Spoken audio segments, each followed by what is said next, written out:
হচ্ছে হিংসা, গীবত, মানুষের অপবাদ দেওয়া। এই বিষয়গুলো যদি করা হয় তাহলে আমাদের আমলগুলো অটোমেটিক ধ্বংস হয়ে যাবে, এবং যার গীবত করব, যার নামে অপবাদ দিব, আমাদের আমলগুলো তার আমল নামায় অটোমেটিক চলে যাবে। এজন্য সাবধান, খেয়াল রাখতে হবে। আমরা অনেক কষ্ট করে আমল করছি, কিন্তু দিন শেষে যদি আমাদের আমল নামা ফাঁকা হয়ে যায় তাহলে এই আমল করে কোনো লাভ নেই।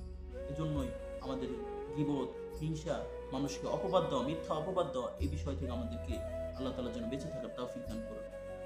দ্বিতীয়ত হচ্ছে আমাদেরকে মিথ্যা কথা ছেড়ে দিতে হবে।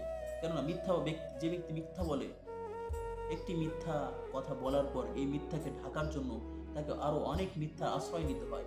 এজন্যই এই মিথ্যা কথা আমাদেরকে ত্যাগ করতে হবে। তৃতীয়ত হচ্ছে কোনোভাবেই যেন আমার হাত বা অঙ্গ প্রত্যঙ্গ দ্বারা যেন অপর মুসলমান ভাই কষ্ট না পায়, এদিকে খেয়াল রাখতে হবে। মানুষের হক